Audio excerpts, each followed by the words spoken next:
Hello అండి. 'స్వప్న' cinema banner మీద రోషన్ మేకా నటించిన 'చాంపియన్' సినిమా మన ముందుకొచ్చేసింది. అది ఎలా ఉందో చూద్దామా? కొన్ని కథలు కథలుగా వింటున్నప్పుడే రక్తం మరిగిపోద్ది. అలాంటి రక్తం మరిగించే కథలు తెలంగాణ సాయుధ పోరాట సమయంలో అడుగడుగునా జరిగాయి అనడం ఎంత మాత్రం అతిశయోక్తి కాదు. అలాంటి పోరాట గాథల్ని కథా వస్తువులుగా మలుచుకుని నాటి మా ఊరు సినిమా నుండి నిన్న మొన్నటి 'రజాకార్' వరకు చాలా సినిమాలే వచ్చాయి. ఇవన్నీ ఎందుకు చెప్తున్నానంటే మనం ఇప్పుడు మాట్లాడుకోబోతున్న 'చాంపియన్' కూడా అలాంటి పోరాట గాథ చుట్టూ అల్లిన ఫిక్షన్ కథే. 1947లో జరిగే ఈ కథలో మైకేల్ అనే ఆంగ్లో ఇండియన్ కుర్రాడు హీరో. ఫుట్బాల్ ప్లేయర్ గా ఇంగ్లాండ్ కి మైగ్రేట్ అవ్వాలనేది అతని గోల్. తన ఆటే తనకి అవకాశం కలిగిస్తుంది గానీ అక్కడే అతనికి ఒక అడ్డంకి ఎదురవుతుంది. ఆ అడ్డంకి దాటడానికి తను ఎలాంటి రిస్క్ సిద్ధపడ్డాడు, ఆ రిస్క్ తీసుకునే ప్రాసెస్ లో ఎలాంటి సంఘటనలు ఎదురయ్యాయి, ఆ సంఘటనలు అతని జీవితాన్ని ఎలా ప్రభావితం చేశాయి, చివరికి అతను తన గోల్ రీచ్ చేయడం లేదనేది ఓవరాల్ కథ. కథ పరంగా బాగున్న ఈ కథను తెరకెక్కించడంలో డైరెక్టర్ ఇన్ఎక్స్పీరియన్స్ చాలా క్లియర్ గా కనిపిస్తుంది. హీరో బైరానపల్లి చేరుకున్న తర్వాత సినిమాని ఆశాంతం పడుకోబెట్టేస్తాడు దర్శకుడు. గిర గిర గిర సాంగ్ వచ్చే వరకు తెర మీద పాత్రలు మనం నవ్వించడానికి ట్రై చేస్తున్నాయా,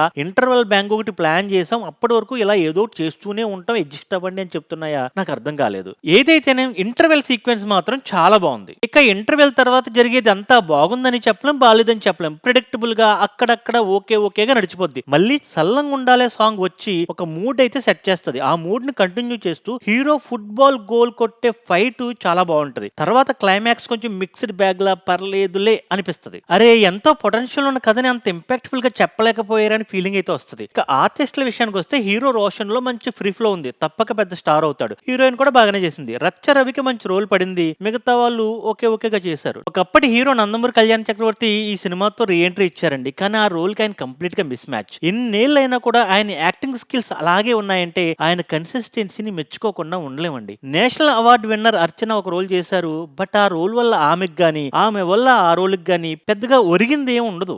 జే మేయర్ మాత్రం నేను పెట్టిన టికెట్ కి పూర్తి న్యాయం చేశాడు. ఫస్ట్ హాఫ్ లో గిర గిర గిర సాంగ్ తోను, సెకండ్ హాఫ్ లో సల్లంగుండాల సాంగ్ తోను అప్పటి వరకు సాగుతూ పోతున్న సినిమాని తన మ్యూజిక్ తో లిఫ్ట్ చేసాడని చెప్పాలి. తెలంగాణ సాయుధ పోరాటం గురించి పెద్దగా తెలియని వాళ్ళు మాత్రం ఈ సినిమా తప్పనిసరిగా చూడాలండి. ఆ వీరులు చేసిన పోరాటాలు ఒక్కసారైనా చూడాలి అందరూ. ఫైనల్ గా ఈ గ్లోబల్ గిరీస్ ని చెప్పొచ్చేది ఏంటంటే ఈ ఛాంపియన్ హృదయాలను గెలుచుకునే అవకాశాలున్నాయి. హిట్ సంగతి కాలం నిర్ణయిస్తుంది.